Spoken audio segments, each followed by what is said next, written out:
ఏదో గుంట గుమ్మడికాయలో ఉందా? కాదు కాదు, గుంటలో గుమ్మడికాయ వేసింది కదా. టైటిల్ బాగుంది, గుంటలో గుమ్మడికాయ. ఆయన ఇంకా నన్ను సమీపిస్తూనే ఉన్నాడండి. ఇంకా వస్తానే ఉన్నాడు. బాబోయ్, వీడెవడు లాగుకే లాగు చొక్క తొడిగినట్టున్నాడు. నల్లకోడని తెల్లగుడ్డ పెడుతుందని చెప్పి సామెత బాగుంది. అలాగా తీసుకొచ్చి నా తల నుంచి అభిషేకం ఆయిల్ మసాజ్ ఇక్కడ కూడా ఉంది. ఓన్లీ లేడీస్ కి ఆయిల్ మసాజ్ చేస్తున్నారు ఏంటి? ఇప్పుడు స్వయంగా వేసే వచ్చి చేత్తు ముట్టుకుని పైకి లేపాడు, అప్పుడు కూడా గాయాలు పోలా, తెలియకుండా తగ్గించేసింది బాగా ఇక్కడ. అయ్యో పెద్ద సమస్య వచ్చి పడిందే. యేసు ప్రభువే నిజ దేవుడు అండి. నాకు నిజదేవుడు అంటే నాకు ఎక్కడో కాలిద్దని చెప్పాయి కదా, ఆ సిలువు తీసి ఆ కుర్చీని మాట్లాడబెట్టి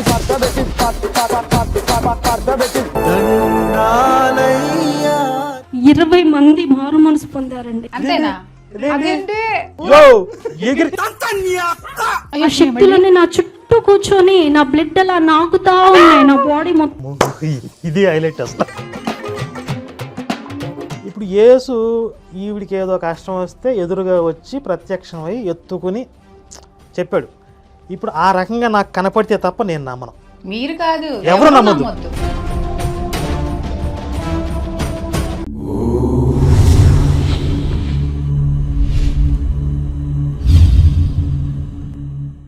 నమస్తే, welcome to Khatarnak comedy show test money trolls. Marketing మతం, క్రైస్తవ మాఫియా జనాల్ని ఏమార్చడానికి చెప్పించే దొంగ సాక్ష్యాలు బెండు తీస్తూ ఉన్నాం. మరి ప్రమేళ అనే ఒక జూనియర్ ఆర్టిస్టు చెప్తూ ఉంది తన దొంగ సాక్ష్యాన్ని. ఇప్పుడు 3వ భాగంలోకి వచ్చాం. గత 2 భాగాల్లో తను చెప్పినటువంటి విషయాల్ని ఒకసారి బ్రీఫ్ చేస్తే పెళ్ళి కాకుండానో అయ్యింది అనిపించుకునో మొత్తానికి అత్తగారింటికి పోయిన తర్వాత ఈవిడి మీద చేతబడి చేశారంట. దెయ్యాలన్నీ మూకుమ్మడిగా ఈవిడి మీద దాడి చేశాయి. ఒక వింత రోగంతో మంచాన పడింది, చనిపోయే స్థితిలో ఉంది, ఆల్మోస్ట్ చచ్చిపోయింది అని చుట్టూ ఉన్నటువంటి జనాలు అనుకుంటూ ఉన్నారు. ఈవిడ మంచం మీద ఉండగానే ఈవిడ ఆత్మని దెయ్యాలు గుమ్మడికాయలోకి లాక్కుపోయాయి. ఇప్పుడు కథ గుమ్మడికాయ దగ్గర ఉంది. గుమ్మడికాయలో ఉన్నటువంటి ఈమెని దెయ్యాలు చుట్టుముట్టున్నాయి. అవన్నీ రకరకాలుగా బెదిరిస్తూ ఉంటే అప్పుడు ఈవిడికి చిన్నప్పుడు వీళ్ళ నాన్న చెప్పినటువంటి యేసయ్య కథ ఒకటి గుర్తొచ్చిందంట. ఆయన రక్షించేవాడు, ఆయన వేరాది వీరుడు అని చెప్పి అది గుర్తొచ్చి యేసయ్యని తెలుసుకుందంట. యేసయ్య ఇంట్రడక్షన్ అయ్యింది. ఎవరు పేరు చెబితే అని ఒక దెయ్యాలతో ఎలివేషన్ ఇచ్చింది. వామ్మో, ఎవరిని పిలవకూడదో ఆయన్నే పిలిచింది. దెయ్యాలు యేసయ్య గురించి ఎలివేషన్ ఇచ్చినట్లుగా చెప్పింది. మరి ఆ మిగిలిన భాగం మరి దాన్ని కంటిన్యూ చేద్దాం. నమస్తే శ్రీలక్ష్మి గారు. నమస్కారం కరుణాకర్ గారు. మరి ఈ ఎపిసోడ్లో అన్న ఆమెని గుమ్మడికాయల నుంచి బయటికి తెద్దామా? అసలు అలా వదిలేసారేంటి ఇన్ని రోజులు గుమ్మడికాయలు ఆవిడ్ని? ఇది అన్యాయం కదా. అంటే దెయ్యాలతో సంభాషిస్తూ అసలు కొత్త విషయాలన్నీ మనకి చెప్తూ ఉంది కదా. ఇప్పుడు ప్రపంచంలో చాలామంది శాస్త్రవేత్తలు కోట్లు ఖర్చు పెడుతున్నారు. ఆత్మలు ఉన్నాయా లేవా, అవును, మరణానంతర జీవితం ఏంటి, అంటే అతీత శక్తులు ఉన్నాయా, ఇప్పటి వరకు నిర్దిష్టంగా ఇది అని తేల్చలేకపోయారు. ఇప్పుడు వీళ్ళు ఎంత అవలేలగా మేము దెయ్యాలతో మాట్లాడడం, ఆత్మలతో మాట్లాడడం, సినిమాకి వెళ్తుంటే మమ్మల్ని పలకరించే దెయ్యాలు అని చెప్పి అంతకుముందు ఒకటి చెప్పాడు. మరి ఇలాంటి అద్భుత విషయాలన్నీ వాళ్ళు వెలికితేస్తున్నారు కదా, ఎందుకు మళ్ళీ మధ్యలో డిస్టర్బ్ చేయడం అని చెప్పి ఆ గుమ్మడికాయలో కొంతకాలం అట్లా వదిలేసాం. ఇప్పుడు అసలు ఆ గుమ్మడికాయలో ఉండి ఇంకేమి రహస్యాలు తెలుసుకుందాం, మరి వెళ్ళి మాట్లాడదాం. అయితే మరి నా ఫేవరెట్ డైలాగ్ వామ్మో దగ్గర నుంచి మళ్ళీ మొదలు పెడతాం. అంటే ఇప్పుడు వామ్మోకి మళ్ళీ నవ్వాల్సి వస్తుంది, పడి నవ్వుతాం, మామూలుగా నవ్వం. తప్పులేదు, నవ్వొచ్చారా? అది అంత వర్త్ అది. ఆ సమయంలో తెల్లటి వ్యక్తి అలా నడుచుకుంటా వస్తుంటే వస్తున్నాడు. వామ్మో, ఎవరిని పిలవకూడదు ఆయన్నే పిలిచింది. ఇది ఎవరినైతే నాన్న అనకూడదు ఆయన్నే నాన్న అన్నది. ఇక మనం ఇక్కడ ఉండలేం మనము అని అవి ఒక్కసారిగా నా చుట్టూ కూర్చున్నవి పొగ ఆవిరి ఎలా పోతుందో ఒక్కొక్క శక్తి నా చుట్టూ కూర్చున్న ఒక్కొక్క శక్తి అలా ఆవిరవుకుంటూ పైకి పోతుంది. అలా ఆవిరవుతూ పోతున్నాయి. అవి ఆవిరేటప్పుడు పెద్ద శక్తి అన్నాను కదా నా పక్క నుండి మాట్లాడేది, అదేం చేసిందంటే దీన్ని ఎట్టి పరిస్థితుల్లో విడిచిపెట్టొద్దని ఆ గుంటలో నుంచి నన్ను కిందికే గుంజుతుందండి. అది ఇప్పుడు యేసయ్యని చూసినా కూడా ఒకటి అక్కడే నిలబడి ఇంకా ప్రయత్నం చేస్తుంది. అంటే దాని కిందికి గుంజేస్తే ఏసు అక్కడికి రాడు అని. గుమ్మడికాయలోనే ఏదో గుంట గుమ్మడికాయలో ఉందా? కాదు, గుంటలో గుమ్మడికాయ వేసింది కదా. గుంటలో గుమ్మడికాయ గుంట బాగుంది. గుంటలో గుమ్మడికాయ వేసి మూతేసింది కదా. ఓకే. అలా కిందికి గుంజుతుంటే నేను నన్ను గుంజొద్దు, వద్దు ప్రభువా నానా అని ఇంకా మొత్తుకున్నా నేను. అది నువ్వు పిలుస్తున్నావు, ఆయన పిలిస్తే మమ్మల్ని నిప్పులు వేస్తాడే, మమ్మల్ని కాలుస్తాడు, నువ్వెందుకు పిలుస్తున్నావు, పిలవద్దు, నీకు దండమని పెడతాను, నేను విడిచిపెడతాను, కానీ ఆయనను పిలవద్దు. అదే నాకు అర్థం కాదు. ఇప్పుడు ఆల్రెడీ ఆయన వచ్చేసాడు, ఓ పక్క వీడు పిలుస్తుంది, మరి అంత భయం ఉన్నది పారిపోవాలి కదా, పట్టుకుని కిందకి లాగటం ఏంటి, మళ్ళీ వీడు పిలవగానే పిలవద్దే నీకు దండం పెడతా, ఇదేంటి అసలు నాకు అర్థం కావట్లేదు. అంటే దగ్గరికి వచ్చిన దాకా పిలుస్తూ ఉంటే ప్రాబ్లం ఏమో, దయ్యాలకి దూరంగా ఉంటే ఓకేనేమో. అంటే ఇప్పుడు క్లైమాక్స్లో హీరో వచ్చే లోపు విలను హీరోయిన్ నడిపిస్తూ ఉంటాడు కదా, కొంచెం డ్రామాటిక్గా ఉంటుంది కదా, ఆ డ్రామా పండేస్తుంది ఇక్కడ. అంటే మరి నల్లకోడని తెల్లగుడ్డ పెడుతుందని చెప్పి ఈ సాక్ష్యం చెప్పడం మొదలుపెట్టిన తర్వాత ఎంత ఇన్నోసెంట్గా ఫేస్ ఉన్నా కూడా ఇంత డ్రామాటిక్గా కామెడీని పండించగలరు అన్నమాట వీళ్ళు. ట్రైనింగ్ అలాంటిది. మరి సామెత బాగుంది, బాగా సెట్. గట్టిగా నా చుట్టూ ఏడుస్తున్నాయి. అంతవరకు ఎంతటి వికృతమైనటువంటి రూపంతో నవ్వాయో అంత భీకరంగా ఏడుస్తున్నాయండి అవి. నన్ను ప్రాధేయపడుతున్నాయి, పిలవద్దు, దండం పెడతావు, నిన్ను వేధించాము, ఇన్ని రోజులు నిన్ను శూలాలతో గుచ్చాం కదా, సూదులతో గుచ్చాము, మేము అనేక విధాలుగా నిన్ను టార్చర్ పెట్టాము, హింసించాము నిన్ను. దయ్యాలకి ఇంగ్లీష్ వచ్చా? ఇప్పుడు ఆ దెయ్యం అక్కడ నిలబడి ఎందుకు మీటింగ్ పెట్టి పారిపోవాలి కదా, అసలు పిలవద్దే, నిన్ను అట్లా చేశాం కదా, నిన్ను విడిచిపెట్టేస్తాం, కానీ నువ్వైతే ఆయనను పిలవద్దు, ఆయనను పిలిచి మమ్మల్ని నిప్పుల్లో కాలు చేస్తాడు. అక్కడ ఏసైకి ఏం డైలాగులు పెట్టలేదా, రాయలేదా? ఇంకా రాలా, వచ్చాకుంటాయేమో. ఏసై దగ్గరికి రాలా. లాంగ్ షాట్లో ఆవిడకి వైట్ కలర్ గౌన్ వేసుకొని కనిపించాడు కదా. గౌనా? లాస్ట్ ఎపిసోడ్లో చెప్పారు కదా, అలా వైట్ కలర్ గౌనే అన్నారు. ఓకే, గౌనో లంగోట వేసుకుంటాడు. అదే గౌన్ అని చెప్పాం మనం. కానీ అసలు ఏసైకి ఏం డైలాగులు రాశారని చెప్పి నాకు ఆసక్తికరంగా ఉంది. ఆయన ఎవరో తెలుసా? నువ్వు పిలుస్తున్న ఆయన ఎవరో తెలుసా? ఆయన ఈ సృష్టిని చేసిన ఆయన. నాతో ఫస్ట్ సువార్త చెప్పింది, నాకు మొట్టమొదటిగా ఈ సృష్టిని కలుగజేసింది అని చెప్పింది దయ్యమేనండి. ప్రతిసారి సైతాన్ ఎంట్రీ ఏంటండి? యేసుని రక్షకుడిగా, యేసుని మరి దేవుడిగా నమ్మితే పరలోకం అంటారు కదా. మరి ఇప్పుడు ఆ దెయ్యం నమ్మింది కదా, మరి ఆ దెయ్యం పరలోకం వెళ్ళాలి కదా. రక్షకుడిగా దయ్యం నమ్మలా, ఆయన సృష్టిని చేశాడు, ఆయనకి వ్యతిరేకంగా వీళ్ళు పనిచేస్తున్నారని. వ్యతిరేకంగా చేసినా ఏదన్నా చేసినా నమ్మకం అయితే ఉందిగా ఆయనే. ఇప్పుడు మనం కాదంటున్నాం, ఆయనకు అంత సీన్ లేదంటున్నాం. నా అంతటి నేను ఏమీ చేయలేను అని చెప్పి బైబిల్లో చెప్పుకున్నాడు. నాకు చిన్న పిల్లోళ్ళ కనపడతాడు. ఆయన ఎంత శాతగానో నాకు తెలుసు. మరి సత్యం అసత్యం నమ్ముతుంది కదా, దాన్ని పరలోకం తీసుకుపోవాలి కదా. నేను నమ్మను. గుడ్ లాజిక్, మంచి లాజిక్ అండి. ఇప్పుడు ఆ దయ్యం నమ్మింది అంటే నిజంగా దయ్యం పరలోకానికి వెళ్ళాలి కదా. అవును.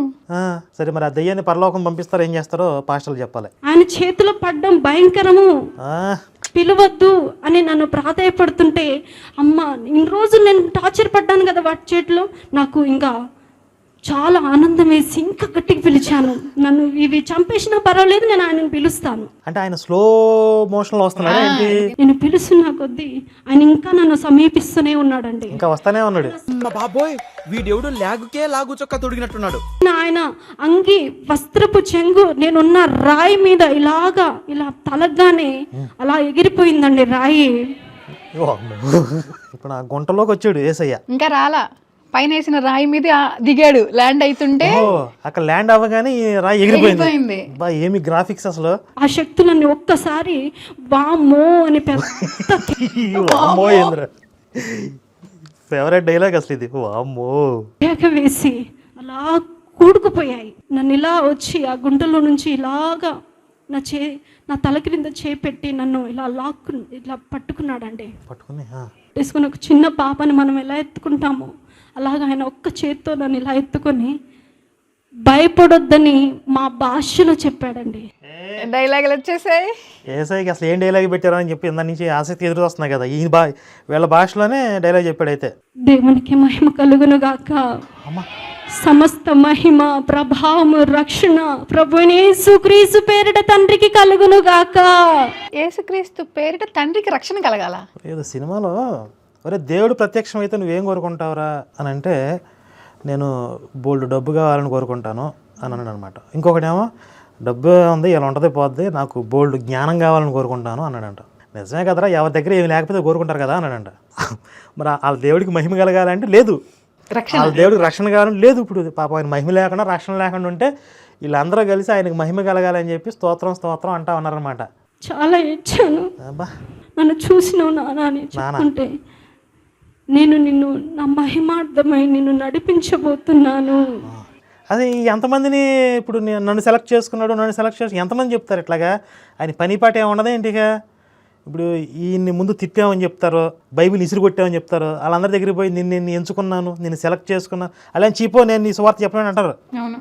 ఇలా బతిలాడుకుంటా ఉంటాడు. కానీ పదే పనే ఇంటిగా అసలు ఒక్కొక్కళ్ళని సెలెక్ట్ చేసుకునే బదులు అందరినీ గుండుగుత్తాగా సెలెక్ట్ చేసుకుని ఆయన నమ్మేలాగా చేసుకోవచ్చు కదా. ఇప్పుడు ప్రతి సాక్ష్యం నేను చెప్పేది ఏంటంటే, ఇప్పుడు యేసు ఈవిడికి ఏదో కష్టం వస్తే ఎదురుగా వచ్చి ప్రత్యక్షమై ఎత్తుకుని చెప్పాడు. ఇప్పుడు ఆ రకంగా నాకు కనపడితే తప్ప నేను నమ్మను. మీరు కాదు, ఎవరు ఎవరు నమ్మొద్దు. నమ్మొద్దు.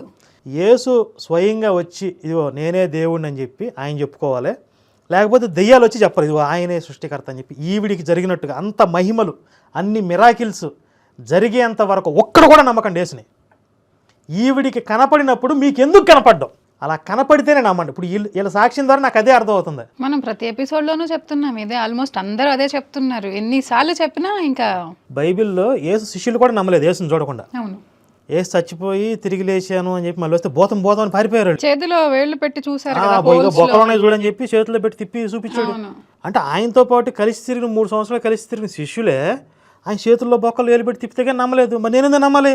చూడకుండా నమ్మాలంటారు. ఎందుకు నమ్ముతాను నేను? నమ్మొద్దు. అసలు ఎవరు నమ్మన్నారు మిమ్మల్ని? నన్ను కాదు, మొత్తం భారతీయులు అందరూ చెప్తున్నారు, మొత్తం ప్రపంచానికి చెప్తున్నాను. ఆయన్ని చూడకుండా నమ్మకపోతే నరకం అంటే ముందు వాళ్ళ శిష్యుల్ని వెయ్యాలి, ఆ 12 మంది శిష్యులు నరకంలో వెయ్యాలి. తర్వాత ఈ దొంగ సాక్ష్యాలు చెప్పే వాళ్ళందరూ నెయ్యాలి. ఆ తర్వాత మన దగ్గర రామని పంచాయతీ తర్వాత తెలుసుకుందాం. అది ఎవడొస్తాడో చూద్దాం. పంచాయతీ ఎవడొచ్చినా సరే పంచాయతీనే. ఆయన నన్ను ఇలా చేతులు పట్టుకొని బంగారంతో మెరిసిపోతున్న ఒక పాత్ర ఆయన చేతులు అలాగ తీసుకొచ్చి నా తల నుంచి అభిషేకం ఆయిల్ మసాజ్ ఇక్కడ కూడా ఉంది. అవును, మరి రిబ్కా చెల్లెలని మనం ఊరికే పెట్టాము ఆ పేరు. సార్థక నామధేయాలు నిజంగానే ఆయిల్ మసాజ్ సీన్ పెట్టిందిగా. ఓన్లీ లేడీస్ కి ఆయిల్ మసాజ్ చేస్తున్నారు ఏంటి? లేడీస్ కే చేస్తాడా? మగవాళ్ళు ఎవరు చెప్పాలి ఆయిల్ మసాజ్ గురించి? చెప్పలే ఇప్పటి వరకు. ఆయిల్ మసాజ్ చేసింది ఓన్లీ లేడీస్ ఇద్దరు చెప్పారు, రిబ్కా నెక్స్ట్ ప్రమీల. యేసు నాకు స్టాంప్ వేసేసాడు, నేను అభిషిక్తురాలని. అప్పుడు అందరూ ఈవిడ నమ్మి ఈవిడ కానుకలు ఇవ్వాలి. ఇప్పుడు అంతేగా పోయడంతోనే నా మీదున్న గాయాలన్నీ మానిపోయాయండి. మనకైతే సినిమాల్లో దేవుడు అట్లా ముట్టుకోగానే, మొన్న కూడా జై హనుమాన్ సినిమాలో ఆ రుద్రమణి తగలంగానే వాడి గాయాలని ఇప్పుడు స్వయంగా యేసే వచ్చి చేత్తు ముట్టుకుని పైకి లేపాడు, అప్పుడు కూడా గాయాలు పోలా. ఆయిల్ పోతేనే పోయినంటే యేసుకి పెద్దగా పవర్స్ తెలియకుండా తగ్గించేసింది బాగా ఇక్కడ. అయ్యో పెద్ద సమస్య వచ్చి పడిందే. అంటే ఇప్పుడు ఆయిల్ కి పవర్ ఉన్నట్లా లేకపోతే ఏసుకి పవర్? యేసు పవర్ లేదని చెప్తుంది. స్క్రిప్ట్ బాగా రాసుకోలేదే బాలా. నేను చూస్తానే ఉన్నాను, ప్రార్థన చేస్తున్నటువంటి ఆ గదిలో నాకు స్పృహ వచ్చిందండి. ఎక్కడి నుంచి? గుమ్మడికాయ నుంచి వచ్చేసింది ఇప్పుడు. అది మొత్తం ఆత్మతో జరిగిన సంభాషణ. ఇక్కడ ఒరిజినల్ ఈవిడ వచ్చింది, ఇప్పటి నుంచి ఒరిజినల్ ఈవిడ. ఇప్పుడు కథ అసలు ఎట్లా మార్చిందో చూద్దాం. ఇలాగా నేను లేచి ఏడుస్తుంటే, పెద్ద పెద్ద ఏడుపులతో ఏడుస్తుంటే వాళ్ళందరూ వచ్చేసారండి ఇంటి ముందుకి. ఓవరాక్షన్ ఆప, ముందు కథ ముందుకు జరుపు. వచ్చేసి మీరందరూ ప్రార్థన చేస్తున్నారు కదా, హల్లెలూయా యేసు ప్రభు అని ప్రార్థన చేస్తున్నారు కదా. చేస్తున్నప్పుడు నాకు మా నాన్న చెప్పిండు నా చిన్నప్పుడు యేసు ప్రభు అని. ఆ మాట నాకు గుర్తొచ్చి నేను ఇప్పుడు దెయ్యం ముందు సువార్త చెప్పింది అందేంటి? మరి వీళ్ళ నాన్న కూడా చెప్పాడు అని చెప్పింది కదా ఇంతకుముందు. అప్పుడు ముందు సువార్త నాన్న ఖాతాలు వేయాలి కదా, దెయ్యం ఖాతాలు వేసింది. అంటే సృష్టిని సృష్టించింది ఆయనే, దయ్యం చెప్పిందంట. సువార్త అది కాదు అసలు. యేసుని నమ్ముకుంటే రక్షణ అనేది క్రైస్తవులు చెప్పే సువార్త. అది చెప్పింది వాళ్ళ నానే. అవును, అది వాళ్ళ నానే చెప్పాడు. కరెక్ట్. సువార్త అంటే ఏంటో కూడా తెలియకుండా సువార్త ప్రకటిస్తుంది ఇప్పుడు ఈవిడ. అసలు యేసు సృష్టికర్త అంటే బైబిల్ ప్రకారం నరకానికి పోతారు. అవును, బైబిల్ దేవుడు సృష్టికర్త. బైబిల్లో యేసు పేరిట ప్రచారం చేస్తున్న సువార్త ఏంటంటే ఆయన మన కోసం చచ్చిపోయాడు, అదే దెబ్బలు తిన్నాడు, ఆయన నమ్ముకుంటే మనకు రక్షణ అని చెప్పి. అవును, అదే వాళ్ళ నాన్న చెప్పాడు. అవును. నాకు మొట్టమొదటి సువార్త చెప్పింది దెయ్యం అనేది ఏంటి? ఇప్పుడు మనుషులు సువార్త చెప్పారు, ఇంటి పక్క వాళ్ళు చెప్పారు, ఫ్రెండ్స్ చెప్పారంటే కామన్ కదా అది. ఇప్పుడు యూనిక్గా ఉండాలంటే దెయ్యం సువార్త చెప్పిందని చెప్పాలి. మా ఊరు వాళ్ళందరూ మా అన్నయ్య వాళ్ళ ఇంటి ముందు మోకరించారండి. బా, ఊరు వాళ్ళు అందరూ ఏది ఈవిడ చెప్పింది, ఈ నంగనాసి చెప్పింది దొంగ సాక్ష్యానికే. ఏ ఊరు అసలు అది? నిజంగా దేవుడు ఉన్నాడు, యేసు ప్రభువే నిజ దేవుడు అండి. నాకు నిజ దేవుడు అంటే నాకు ఎక్కడో కాలిద్దని చెప్పే కదా, ఆ సిలువు తీసి ఆ కుర్చీని మార్చబెట్టి అయ్యా మా ఊర్లో ప్రతి ఒక్కరు విశ్వసించారు. అబ్బా, ఇది ఈ నంగనాసి చెప్పిన సాక్షి ప్రతి ఒక్కరు విశ్వసించారా? విశ్వసిస్తే మరి అందరూ బాప్టిజం తీసుకోవాలి, వెంటనే అందరూ మారిపోవాలి కదా. అసలు అది ఏ ఊరు? ఆ ఊరు మొత్తం క్రైస్తవులు ఎప్పుడు అయ్యారు కనుక్కోండి చూద్దాం. అసలు నేను బాగుపడటంతో మా ఊర్లో 20 మంది మారు మనసు పొందారండి. అంతేనా? అదేంటి యో, ఎగిరి ఇప్పుడు ఊరంతా మారిపోయారని చెప్పి 20 మంది మారు మనసు పొంది, ఇదే నాకు అర్థం కాలేదు. ఇప్పుడు అది జరిగిపోయి చాలా 10 ఏళ్ళు అయిపోయింది కదా, అప్పటి నుంచి వీళ్ళు మార్చేస్తూ ఉండుంటారు. ఇప్పుడు 20 మంది ఉండుంటారు. ఆ కౌంట్ ఇప్పుడు చెప్తోంది అంతే. అంటే ఇన్ని సంవత్సరాల నుంచి ఒక దొంగ సాక్ష్యం చెప్పి ఒక 20 మందిని మాత్రం మార్చింది అంతే. అయితే ఆ 20 మందిని మాత్రమే చెప్తే అది నామూషిగా ఉంటుంది అనుకుని మొత్తం ఊరంతా మోకాళ్ళు వేసారు, ఊరంతా మారిపోయారు ముందే చెప్పేసేసి చివరికి మళ్ళీ నిజం చెప్పగలదు. ఇప్పుడు ఊళ్ళో ఎంక్వైరీ చేస్తాం మనలాగా అనుకుంటాం కదా. అవును. అసలు నెక్స్ట్ ఇప్పుడు చెప్పిన నెక్స్ట్ మినిటే అబద్ధం చెప్తుంటే ఎదురుగా ఉన్నోళ్ళు ఆమెన్ హల్లెలూయా అంటున్నారంటే వీళ్ళు గొర్రెలా ఏంది, వీళ్ళ కర్మ ఏంది, ఇది నా భారతదేశం పరిస్థితి ఏంది, మన కర్మ ఏంటి? నాకేదో మునీశ్వరుడు శాపం ఉందండి. 20 మంది మారారన్నారు కదా, ఒక ఫ్యామిలీలో మినిమం 4 ఉంటారండి. అంటే 4 ఫ్యామిలీలే మారింది ఇప్పుడు ఆ ఊరంతా. బంగారు పాత్రలో ఆయిల్ పట్టుకొచ్చి ప్రత్యక్షంగా ఆయన నెత్తి మీద పోతేనే 20 మంది మారారు. అంటే ఆ బంగారు పాత్రలో ఆయిల్ వాల్యూ 20 మందేనా? మరి ఇప్పుడు శివశక్తితో మనం ఇన్ని 100 మంది వెనక్కి తీసుకొస్తున్నాం కదా, కొన్ని 100 కుటుంబాలే వచ్చేసినాయి. అవును. ఏసై ఆయిల్ కంటే నా ఆయిల్కి ఎక్కువ పవర్ ఉంది. ఆయిల్ అని అనొద్దులే కానీ మీ మాటలకు ఎక్కువ పవర్ ఉంది. ఆయన ఆయిల్ కంటే నా మాటకి ఎక్కువ పవర్ ఉంది. 20 కుటుంబాలు దేవుని చెంతకి రావడానికి దేవుడు సహాయం చేశాడు. 20 మంది 20 కుటుంబాల ముందు 20 మంది అని తర్వాత 20 కుటుంబాలు అని ఏదేం చెప్పింది. ఇంకా ఆ టైంలో నేను బాగా ఆకలేస్తుంది నాకు. ఇప్పుడు ఇంత ముందే ఏసు పట్టుకుని నాకలేదు మొత్తం. అసలు ఆ శరీరం అంతా కూడా దివ్య దేహంగా మారిపోయింది అన్నట్టు చెప్పింది. మా ఇంటికి నేను ఇక్కడ ఎందుకున్నా, ఇది కాదు కదా, నేను మా ఆయన దగ్గరికి వెళ్తా. ఇదేంటి మళ్ళీ ఇదేందయ్యా ఇది? ఇప్పుడు మొత్తం జరిగిందంతా పోసకొచ్చినట్టుగా చెప్పాను, ఎక్కడుందో స్పృహలో అన్నీ చెప్పింది. ఇదేంది ఎక్కడున్నాను అంటుంది ఏంటి మళ్ళీ? మేము ఏదైనా చెప్తామండి. ఇప్పుడు అసలు ఆ లాజిక్లు వెతకాలంటే మనమే ఇంత ఆలోచించి ఇంత కన్ఫ్యూజ్ అవుతున్నాం కదా. ఎదురుగా అన్న గొర్రెలకి ఏం తెలుస్తుంది పాపం. నేను మా ఇంటికి వెళ్ళి నేను యథావిధిగా నా పని చేస్తూ ఉన్నానండి. చేస్తున్న సమయంలో మా ఆయన నేను బాగుపడ్డది విని అవాక్కైపోయానండి. అసలు అవాక్కయ్యారా? అంటే నా దగ్గరికి వచ్చి నీకేం జరిగింది చెప్పనేసి నన్ను అడిగితే నాకు జరిగిన సంఘటన అంతా మా ఆయనకు చెప్పానండి. నేను మా ఆయనకు చెప్పగానే యేసుప్రభు గొప్పవాడు, నేను కూడా నా చిన్నప్పుడు యేసుప్రభు గురించి విన్నా. నేను మా ఊర్లో సినిమా పెట్టారు, కరుణామయుడు సినిమా పెట్టారు, ఆ దేవుని గురించి ఆయన చరిత్ర నాకు తెలుసు, నా దగ్గర బైబిల్ ఉంది అని చెప్పాడండి. అదేంటి ఈవిడ చచ్చిపోతుందన్న టైంలో వీళ్ళ అన్నయ్య ఎవరో వచ్చి తీసుకెళ్ళి ఒకసారి ప్రేయర్ చేద్దామంటే ఒప్పుకోలేదు కదా. మా దేవుళ్ళు ఏం చేయింది, ఆ దేవుడు ఏం చేస్తాడు అన్నాడు అని చెప్పి అసలు ఇప్పుడు ఆ కనీసం ఆవిడ తీసుకెళ్లి ప్రేయర్ చేస్తుంటే కూడా నేను రాకుండా కూర్చున్నాడు కదా. నాకు కూడా తెలుసు, ఇప్పుడు చెప్తున్నాడు. కొత్త నిబంధన బైబిల్ నా దగ్గర ఉందనేసి మా ఆయన ఇంట్లో నుంచి తీసుకొచ్చి నా చేతిలో పెట్టాడు. పాత నిబంధన కాదు, వీళ్ళ ఇంట్లో బైబిల్ ఎందుకు ఉంటుంది? వీళ్ళ నాన్న మాంత్రికుడు, పూజారి, రకరకాల దయ్యాలని పోగొడతాడు, ఇలాంటివన్నీ చేస్తున్నాడు కదా. మరి ఇలాంటివన్నీ చేసి ఆయన అదెట్లా పెట్టుకున్నాడు ఇంట్లో? ఏదైనా పెట్టుకుంటాడు. చాలా సంతోషం అనిపించింది. అంటే దేవుడు నిన్ను కూడా ప్రేమించాడు కదా అనేసి ఆయనకెళ్ళి చూసి నవ్వానండి. నాకు సిగ్గేస్తుంది. No comments.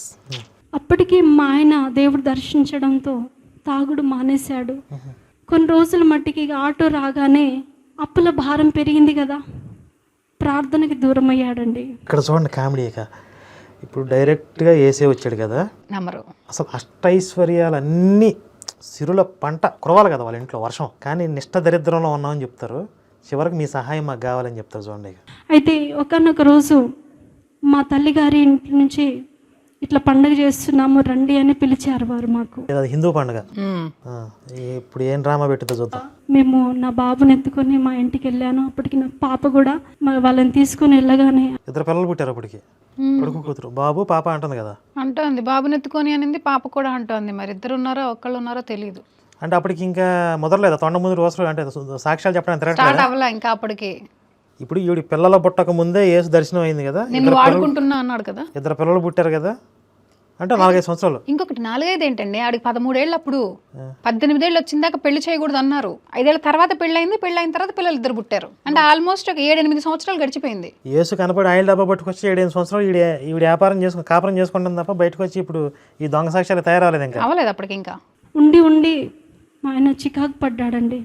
చికాకు పడి అక్కడ మా ఇంటికాడ నన్ను ఉండనీయకుండా వెళ్ళిపోదామనేసి స్ట్రైట్గా మా ఇంటికి రాకుండా మా ఆడబిడ్డ వాళ్ళ ఇంటికి తీసుకెళ్ళాడు. మా ఆడబిడ్డ ఇట్లా చేతిలో గుడ్లు పట్టుకొని వస్తుంది.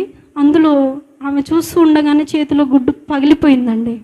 మళ్ళీ మొదలు పెట్టింది. అయ్యో, పగిలిపోతే వాళ్ళు ఇంకా అన్యులు కదండి, అంటే దేవుని నమ్మలేదు కదా. అన్యులు ముదిరింది బాగా. అన్యులు కదండి, అన్యులు. ఇప్పుడు ఈ అమ్మాయికి ఇంత జరుగుతుంటే వాళ్ళందరూ చూశారు కదా, సొంత ఆడబిడ్డ అంటే ఆ వాళ్ళ హస్బెండ్ వాళ్ళ చెల్లెలు అక్కను ఆవిడే మారలేదు, ఆవిడ అన్యులాగే ఉంది. 8 ఏళ్ళు సొంత ఫ్యామిలీ నమ్మలేదు. 20 మంది కుటుంబాలను మార్చానంటోంది. వాళ్ళ అమ్మా నాన్న మారలేదు. అమ్మా నాన్న మర్చిపోయి అసలు కూతుర్ని అంత అద్భుతం జరిగితే ముందు తల్లిదండ్రులు మారిపోతారు. వాళ్ళు మారలా, వాళ్ళ అన్నలు ఎవ్వరు ఏది లేదు, ఎవరు మారలేదు. ఊళ్ళో వాళ్ళందరూ మారిపోయారు. ఊరు మొత్తం మోకాళ్ళు వేసారంట. ఇట్లా తయారయ్యారు. ఏంది ఇంటికి తీసుకొచ్చి నన్ను ఎంత మంచిగా చూసుకునేటోడో అంతగా చికాకు పడి నన్ను కొట్టాడనమాట. మంచి పని చేశాడు. ఇలా నెట్టేసేసరికి ఆటోకి ముందు భాగంలో తలగ్గానే నాకు పక్కలో దొబ్బ పగిలిపోయిందండి. దొబ్బ అంటే లేవరా మరి ఆత్మీయ అర్థం ఏంటి అందాం. దొబ్బ పగిలిపోవడంతో నేను సృహ కోల్పోయాను. మళ్ళీ పిలవపోయా వైట్ అండ్ వైట్ వేసుకుని వచ్చేవాడు. అసలు నాకేం గుర్తులేదు. మా చెల్లె దగ్గరికి వచ్చి అక్క అక్క అని ఏడుచుకుంటా, ఏమైంది అక్క ఏమైంది అనేసి బాగా ఏడుస్తుంటే దండం పెడతా, నన్ను హాస్పిటల్కి తీసుకెళ్ళని అడిగాను. మా ఆయన నమ్మలేదండి. ఎందుకంటే ఇట్లా నెట్టేస్తే అట్లా దెబ్బ పలుగుతుందా. ఈవిడ చెప్పింది నాకు దెబ్బ పగిలిపోయింది, నా హాస్పిటల్ తీసుకెళ్ళి. అట్లా నెడితే దెబ్బ ఎందుకు పోయింది నా మామూలుగానే నటిస్తున్నావు, నీకేం కాలేదు, ఏడ అట్లా మామూలుగా తలిగినట్టుంది.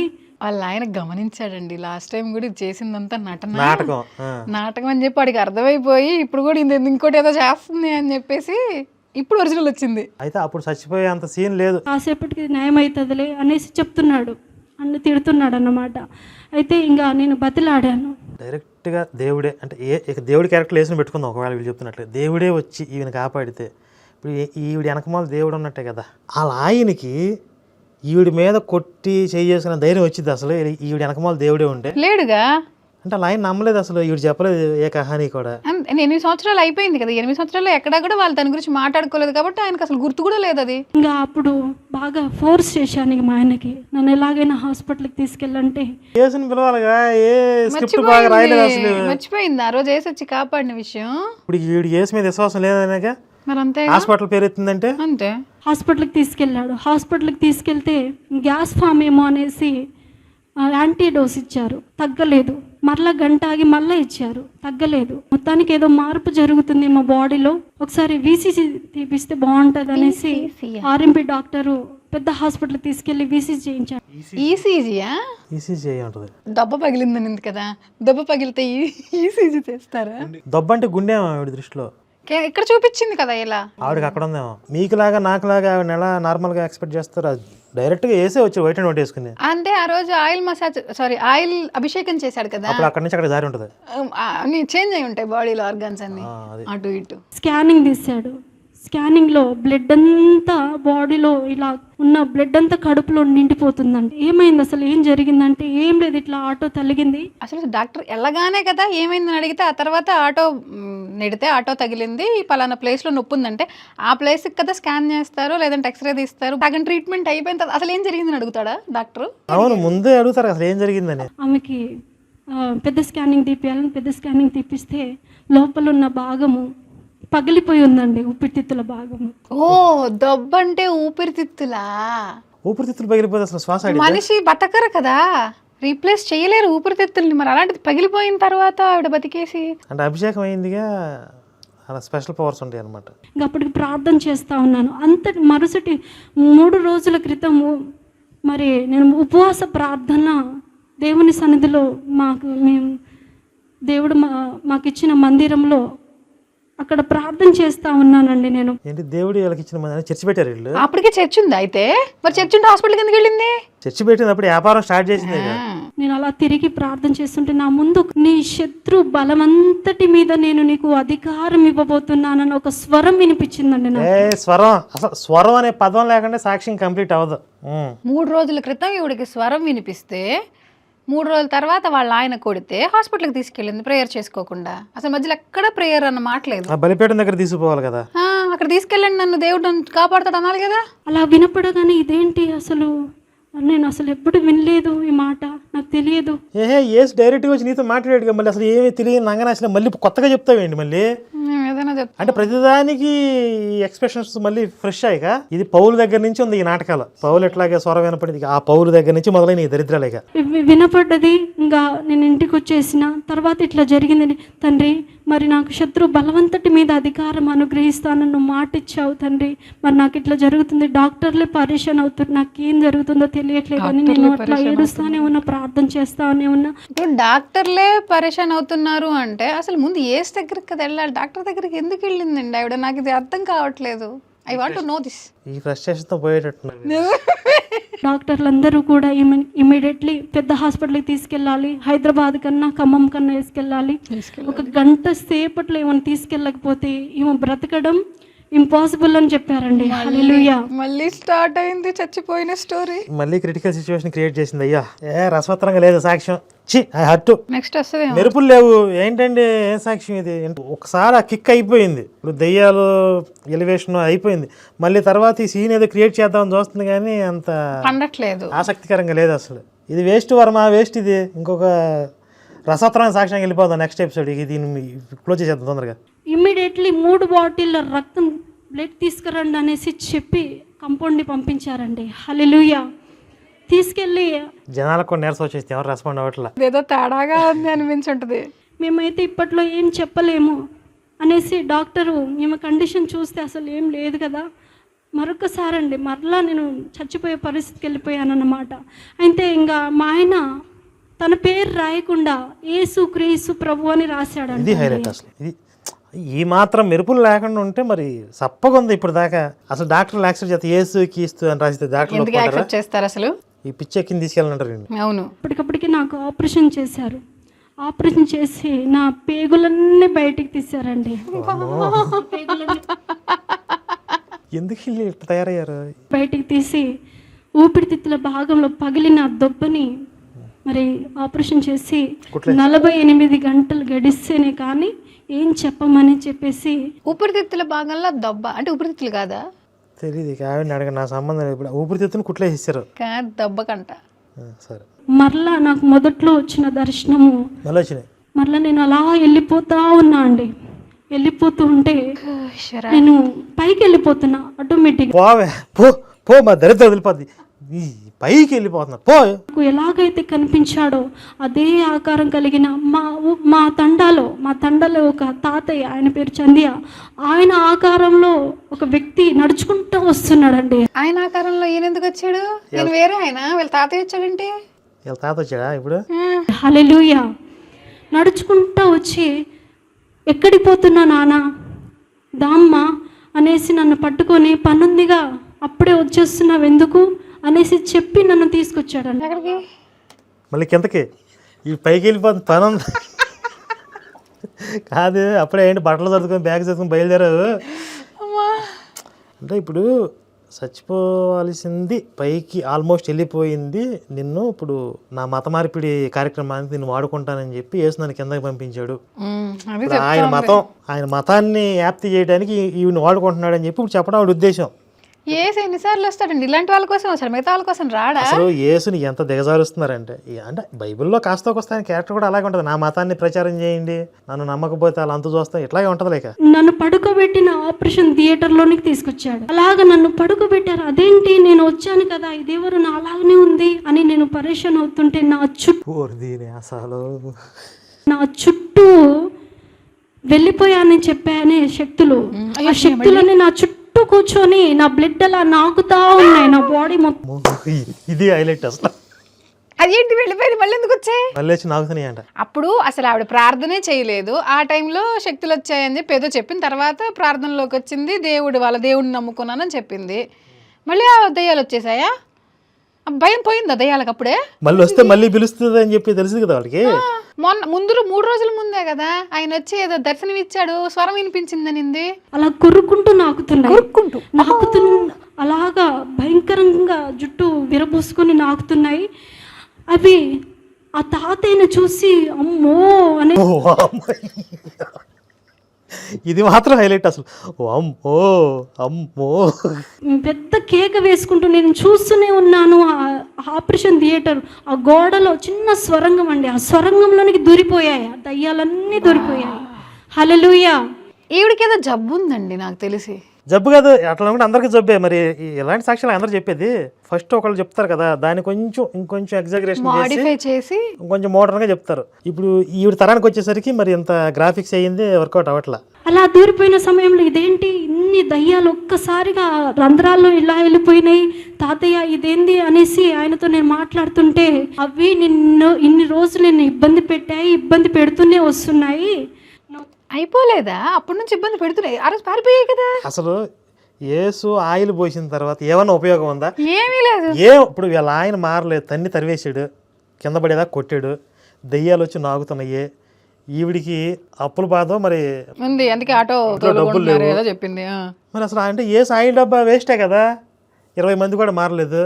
ఇప్పుడు ఏమో జీవితం ఇలా ఉంటే ఊళ్ళో వాళ్ళు ఎలా మారుతారు? అసలు ఎందుకు మారుతారు? వాళ్ళ ఇంట్లో అందుకే వాళ్ళ అమ్మోళ్ళు మారలేదు. ఇప్పుడు వీడి దగ్గరికి యేసు ఆయిల్ డబ్బా పట్టుకొస్తేనే వీడి పరిస్థితి ఇలా తగలడింది. కనీసం మీ దగ్గర ఆయిల్ డబ్బా కాదు, ఆయిల్ డ్రాప్ కూడా వేయలేదు మీ మీద. మిమ్మల్ని ఎవరు రక్షిస్తాడు చెప్పండి? మీ దగ్గరకు కూడా ఆయిల్ డబ్బా పట్టుకొస్తేనే. పట్టుకొచ్చిన ఉపయోగం లేదు. అట్లీస్ట్ పట్టుకొస్తే ఏదో ఒకటి నా మీద కన్సర్న్ ఉందో అనుకోవచ్చు. మీ దగ్గరికి అసలు ఆయిల్ డబ్బా పట్టుకుని యేసు ఎప్పుడు వస్తారో అడగండి, వచ్చేదాకా మీరు ఒప్పుకోవద్దు అసలు. అంటే వచ్చేదాకా ప్రార్థన చేయమంటారా ఏంటి? ప్రార్థన చేయొద్దు అసలు. అయితే ఓకే. ఇప్పుడు వీళ్ళు ఏం చెప్తున్నారు, నేను యేసుని తిడితేనో బైబిల్ ఇసిరేస్తేనో అప్పుడు పట్టుకొచ్చాడని చెప్తున్నారు కదా.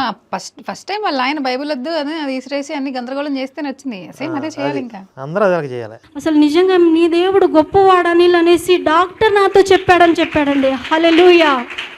అయిపోయింది అనుకుని చప్పట్లు కొట్టుంటారు. ఇంకా అంటే డాక్టర్ని కూడా వేసేసింది కాదమ్మా, డాక్టర్ మాత్రం ఇప్పుడు అయ్యాడా? అయి ఉండడుగా. ఇప్పుడు రబ్కాకి కూడా డాక్టర్ ఆశ్చర్యపోయాడు, ఆ డాక్టర్ మారలేదు. అసలు ఆశ్చర్యపోయారు, అంతులేని సంభ్రమాశ్చర్యాలకు గురయ్యారని చెప్తారు, ఎవరు మారరు. తన సేవలు నడవడానికి ఆయన మహాకృపనిచ్చి ఈరోజు మా ఆయనని ఎంతగా బలహీనపరిచిందో దయ్యము, అంతటికి 10 అంతలుగా దేవుడు తన చేతిలో పట్టుకొని ఈ రోజున భర్తను బహుబలంగా వాడుకుంటున్నాడండి. దేవుని నామానికి మహిమ కలుగునుగా. అది ఇప్పుడు పూర్తిగా వీళ్ళిద్దరు వ్యాపారంలో దిగారు. అవును, అది మ్యాటర్. మా పరిచర్య కోసం మా కోసం ప్రార్థన చేయండి, మీకోసం మేమందరం ప్రార్థన చేస్తాము. ఇక్కడ స్పష్టంగా మళ్ళీ చివరిలో ఏమంటుంది, మమ్మల్ని మా పరిచయని జ్ఞాపం చేసండి, సపోర్ట్ చేయండి అని. డైరెక్ట్ అసలు నాకు అర్థం కాని మ్యాటర్ ఏంటి, ఇప్పుడు నాకు కనుక దేవుడు కనపడితే నా తొక్కలు అన్నీ వదిలేసేస్తాయి, మొత్తం వైరాగ్యానికి వెళ్ళిపోతున్నాను. జనరల్గా ఎవరైనా అదే చేస్తారు. వీళ్ళు దేవుడిని చూస్తారు, బయటకు వచ్చి మరి నాకు సపోర్ట్ చేయండి, మరి మా వ్యాపారం ఏందో చూడండి అంటారు వీళ్ళు బయటకు వచ్చి. అంటే ఓవరాల్గా ఏం జరిగి ఉంటుంది అని చూస్తే కనుక ఈవిడికి ఏదో ఫిట్స్ వచ్చో జ్వరం వచ్చో కొన్నాళ్ళు పడిపోయింది. అంటే అది చచ్చిపోయేంత రోగం కాదు, మామూలుగా కోలుకునేంతదే. దాన్ని కొన్నాళ్ళ తర్వాత రికవర్ అయిన తర్వాత మహిమ వల్ల బతికాను అని చెప్పి దెయ్యాలు, డ్రామాలు, స్కిట్, రకరకాలుగా స్క్రిప్ట్ వెళ్ళింది, చర్చి మొదలుపెట్టింది. ఇక అంటే ఈ సాక్ష్యం చెప్తే నన్ను అందరూ తండోపతండాలుగా వచ్చి ఆకాశానికి ఎత్తుతారని చెప్పి అట్లా చెప్పుకోవడం మొదలుపెట్టింది. నేను అనుకోవటం ఏంటంటే, స్టార్టింగ్ అంతా 8 సంవత్సరాల స్టోరీ ఉంది కదా, అక్కడెక్కడ ఆవిడ సాక్ష్యం చెప్పలేదు. అప్పటికి సాక్ష్యాలు యూట్యూబ్లో అంతగా కూడా ఫేమ్ అవ్వలేదు. ఈ మధ్య ఎక్కువగా సాక్ష్యాలు ఫేమస్ అవుతున్నాయి. ఇప్పుడు చెప్పడం స్టార్ట్ చేసింది. అప్పుడు ఓన్లీ మౌత్ టాక్తో చుట్టుపక్కల వాళ్ళనే అది ఇది అని చెప్పి మతం మార్చని ట్రై చేసి ఉంటుంది. ఏదో అడపదడప ఒకళ్ళిద్దరు వచ్చి ఉంటారు వీళ్ళ చర్చికి, వ్యాపారం పెద్ద జరగట్లా. అందుకే వీళ్ళ ఆయన అప్పటికి ఆటో నడుపుకుంటున్నాడు. చర్చి ఉంది, చర్చి ఉన్నా కూడా వీళ్ళ ఆయన ఆటో నడుపుకుంటున్నాడు అంటే వ్యాపారం జరగట్లేదు. అదే సమయంలో వీళ్ళకి ఆర్థిక సమస్యల వల్ల వీళ్ళిద్దరికి పడకపోవడంలో వీళ్ళు కొట్టుకోవడం, తన్నుకోవడం కూడా ఉంది. ఏదో ఒకసారి బాధాడు, బాధితే తలో బయలు ఉన్నది, హాస్పిటల్కి వెళ్ళి ఉంటారు. దాన్ని మళ్ళీ సాక్ష్యానికి వాడుకుంది. ఇప్పుడు ఇక్కడ మళ్ళీ దెయ్యాలు వచ్చినాయి, నాకినయ్యి, వీళ్ళ తాత వచ్చాడని చెప్పి ఇక్కడ మళ్ళీ ఒక స్కిట్ వేసి ఇలా సాక్ష్యం చెప్తే ఇప్పుడు నా చర్చి బాగా డెవలప్ అయ్యిద్దని చెప్పి ప్లాన్ వేసింది. ఒరే అసలు ఎంత దిగజారినటువంటి సాక్ష్యాలు చెప్పి, ఎంత చీప్ పబ్లిసిటీ చేసి, ఎంత మార్కెటింగ్ చేస్తే తప్ప మీ దేవుడిని నమ్మకపోతే అసలు అవసరం అంటారా ఇలాంటివి? ఆ దేవుడు అవసరమా? ఆ మతం అవసరమా? ఇప్పటి వరకు ఈ దిక్కుమాలిన సాక్ష్యం విని మాకు నీరసం వచ్చింది. కాస్త కోలుకోవడానికి కొంచెం టైం తీసుకుని మరొక దిక్కుమాలిన దిగజారిన సాక్ష్యంతో మీ ముందుకు వస్తాం. జై శ్రీరామ్, భారత్ మాతాకి జై.